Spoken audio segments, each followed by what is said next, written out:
میاشتې وشوې چې بولې دی د سرای د دوکانه نه حاجي اکبر نومه کې او درخواستۍ به پلرګنۍ ده ټوله بره کوزه چې هر څومره دي 18 کسان هم بولي دي او نه یې ښه پته شته او نه یې د بد پته شته هغه هم غواړو او دا هم غواړو او چې کوم موټر یو شیونه نیولي دي هم غواړو او بې ګناه کسان هم بولي دي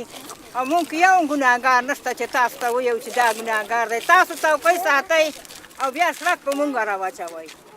تاسو تش ته ناست دا بېګټونه تش ته وي دا مورچین تش ته کېنولي دي تاسو ته خو هر څه پته ده